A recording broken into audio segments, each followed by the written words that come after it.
ভিন রাজ্যে পরিযায়ী শ্রমিকদের হেনস্থার প্রতিবাদে আগামী 16ই জুলাই রাজপথে নামছেন মমতা বন্দ্যোপাধ্যায়। আগামী 16ই জুলাই রাস্তায় নামছেন রাজ্যের মুখ্যমন্ত্রী মমতা বন্দ্যোপাধ্যায়। ভিন রাজ্যে বাংলার পরিযায়ী শ্রমিকরা শুধুমাত্র বাংলায় কথা বলার জন্য হেনস্থা হচ্ছে, তারই প্রতিবাদে রাজ্যের মুখ্যমন্ত্রী এবার পথে নেমে মিছিল করবেন। একাধিকবার কেন্দ্র এবং সংশ্লিষ্ট রাজ্যের মুখ্যমন্ত্রীদের চিঠি দিয়েও কাজ হয়নি, ফলে এবার রাস্তায় নেমে প্রতিবাদের সিদ্ধান্ত নিলেন মমতা বন্দ্যোপাধ্যায়। কলকাতার কলেজ স্কোয়ার থেকে এই মিছিল শুরু হবে। বাংলা ভাষাকে অসম্মানের প্রতিবাদে এই মিছিল হবে। রাজ্যের মন্ত্রী চন্দ্রিমা ভট্টাচার্য রবিবার বিকেল 5:30 নাগাদ কলকাতায় তৃণমূল ভবনে সংবাদ মাধ্যমের মুখোমুখি হয়ে একথা জানিয়েছেন। এনআরসি করছেন, আপনি সিটিজেনশিপ তৈরি করবেন, আমরা ধিক্কার জানাই। আর তার সাথে সাথে আমরা বলতে চাই, এই প্রতিবাদের কণ্ঠস্বর সবসময় আমাদের নেত্রী মমতা বন্দ্যোপাধ্যায় হয়েছেন। আপনারা দেখেছেন, বারবার টুইট করেছেন, বারবার কেন্দ্রের সরকারের সাথে এই নিয়ে কথা বলেছেন। যেখানে যাচ্ছে, মানে যেখানে উড়িষ্যায় গেল, দেখলেন তো কতগুলো মানুষকে সেখানে ডিটেইন করে রাখা হয়েছিল। কেন? কে রাইট দিয়েছে? রাইট টু মুভমেন্ট আটকাচ্ছেন। আপনি যেটা বেসিক অধিকার, কনস্টিটিউশন, সংবিধান দিচ্ছে, বেসিক রাইটস, ফান্ডামেন্টাল রাইট, সেটাকে আপনি আটকে দিচ্ছেন। রাইট টু মুভমেন্ট আটকে দিচ্ছেন। এখানকার কেউ অন্য রাজ্যে গেলে আটকে দিচ্ছেন। বাংলা ভাষা বলাটাই এত বড় অপরাধ। প্রতিবাদ করছেন কে? মমতা বন্দ্যোপাধ্যায় ছাড়া আবার কে? ভারতবর্ষের কোথাও এই ধরনের প্রতিবাদের কণ্ঠস্বর আমরা কারুর দেখি না, যেমন মমতা বন্দ্যোপাধ্যায় করেন।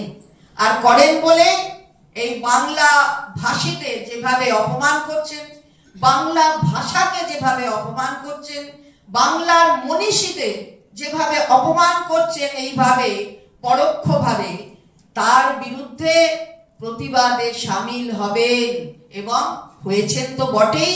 আগামী 16ই জুলাই বেলা 1টায় কলেজ স্কোয়ার থেকে ডোরিনা ক্রসিং একটি মিছিল, প্রতিবাদ মিছিল হবে, যার নেতৃত্বে থাকবেন আমাদের নেত্রী সর্বজন শ্রদ্ধা মমতা বন্দ্যোপাধ্যায়।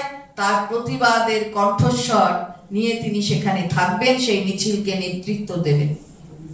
এবং এই মিছিলে সামিল হবে কলকাতা ছাড়া হাওড়া, সল্টলেক, দমদম এবং ভাঙড়।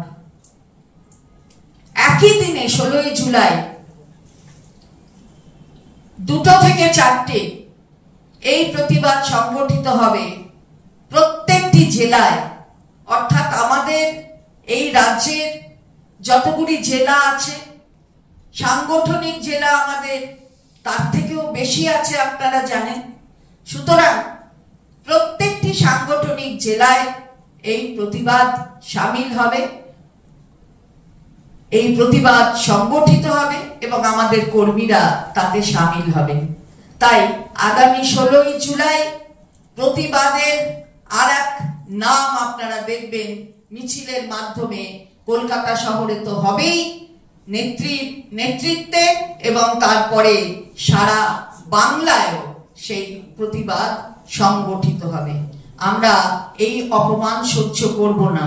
দিল্লিতেও আজকে গেছে, আমি বলেছি আগে, আমাদের টিম গেছে, তারা দেখে এসেছেন, তারাও আপনাদের সামনে বলেছেন।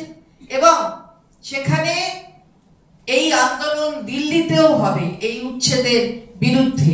যেখানেই বাংলাভাষী সেখানেই এই ধরনের কার্যকলাপ তীব্র ধিক্কার জানাই। তীব্র ধিক্কারের মধ্য দিয়ে আমরা আমাদের প্রতিবাদকে সংগঠিত করব।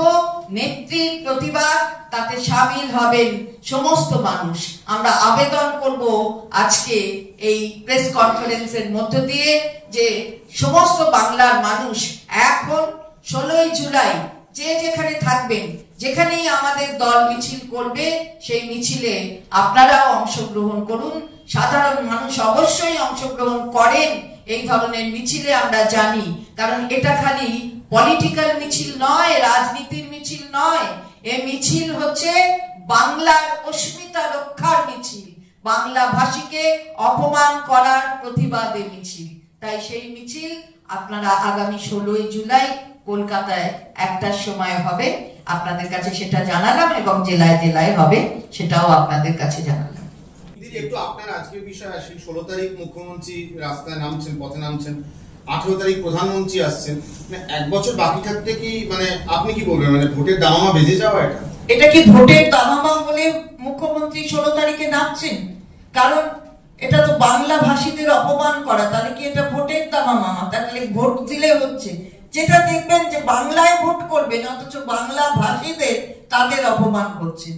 তো সেইখানে মমতা বন্দ্যোপাধ্যায় আমাদের শ্রদ্ধেয় নেত্রী নামছেন। প্রধানমন্ত্রী তো ভোটের দামামা বাজাবার জন্য সবসময় দমাদম করেন, সেটা হয়তো করছেন, আমি জানি না। কিন্তু এটা বাংলার জন্য, বাংলার যে অস্মিতা রক্ষার জন্য, বাংলা ভাষীদের যে অন্যায়ভাবে তাদের এই অপরাধমূলক কাজগুলো তাদের বিরুদ্ধে করা হচ্ছে, তার বিরুদ্ধে মমতা বন্দ্যোপাধ্যায় নামছেন। আমি আবারও বলছি, এই ধরনের প্রতিবাদ কখনো হয় না। কোনোদিন দেখেছেন যে 21শে জুলাই যেটা হয়, 32 বছর হয়ে গেছে, কিন্তু 93 সাল থেকে আজকে 2025, কোনোদিন দেখেছেন যে 21শে জুলাই এই যে 32 বছর ধরে শহীদ পরিবারকে শ্রদ্ধা জানানো এবং শহীদদের প্রতি সম্মান দেখানো কোন রাজনৈতিক দলের দেখেছেন? মমতা বন্দ্যোপাধ্যায় করেন, কারণ তিনি প্রতিবাদের কণ্ঠস্বর। দিদি, দীর্ঘদিন ধরে পড়ে রয়েছে চিংড়িহাটা মেট্রো রেলের প্রকল্প। এতগুলো বলতে পারবো না, হয়ে গেছে। তোমাকে একটা করে দেবে আর একটা করে বলবো হবে। খেজুরিতে দুজনের রহস্য মৃত্যু হয়েছিল, শুভেন্দু অধিকারী বলেছিলেন ওরা সনাতনী বলে ওদেরকে মারা হয়েছে, সেই নিয়ে বন্ধ দেখা এইসবও চলেছে। পরে সেটার ভিডিও সামনে এলো যে তারা বিদ্যুৎ পৃষ্ঠ হয়ে মারা গেছে, যেটা আগে পুলিশ বলেছিল। দেখুন, কিছু একটা বলবার দরকার বলে দেয়, তার জন্য কোনো দায়িত্ব নিতে হয় না, এমনিই বলে দিল যা হোক একটা কিছু। অনেক কিছু তো বলেছে, আমাদের এই কাশ্মীরে যাবে না, যেখানে মুসলমান থাকবে সেখানে যাবে না, অথচ ধর্ম নিরপেক্ষতার শপথ নিয়ে যে যেখানে আছেন সেখানে রয়েছেন। কারণ সংবিধানের শপথ নিতে হয়, যারা এইসব কথা বলছেন তারা সংবিধানের শপথ নিয়েছেন। তারা সেই শপথ নেন একদিকে, সেগুলো কি খালি letters in black and white, নাকি সেটা অনুধাবন করতে হবে, সচেতন করতে হবে নিজেকে? কোনটা? কালকে চাকরিহারা যোগ্য শিক্ষকদের আবার নবান্ন অভিযান দেখা যাক না। আচ্ছা দিদি, আরেকটা আমার শেষ প্রশ্ন, সেটা হচ্ছে তৃণমূলের গোষ্ঠীতন্ত্রে নিহত নেতার বাড়ির লোকের সরকারি চাকরি হচ্ছে, এটা কোন গোষ্ঠীতন্ত্রে খুন হওয়া নেতার লোক কেন চাকরি পাবে, কোন গ্রাম? অনেকেই খুন হন, অনেকের মৃত্যু হয়। আমাদের সরকারের পক্ষ থেকে মাননীয় মুখ্যমন্ত্রী তিনি তার যে সমবেদনা সেটা দেখান, যেখানে অনেক, এটা তো একটা সিঙ্গল একটা ব্যাপার নয়, অনেক জায়গায় অনেকের মৃত্যুর পরেই রাজ্য সরকারের চাকরি দেওয়া হয়। এটাকে একটা আলাদা ডিস্ট্রিক্ট কোনো একটা ঘটনা হিসেবে দেখার কোনো প্রয়োজন নেই। কল্যাণী জিএনএম হাসপাতালের বিরুদ্ধে অমানবিকতার অভিযোগ এবং 4 দিন ধরে, ঠিক আছে দেখা যাক, হয়েছে। আমি যেটা বলছি সেটা, আর অন্য জেএনএম এ হয়েছে সেটা দেখছে, জেএনএম তো দেখবে কি আছে।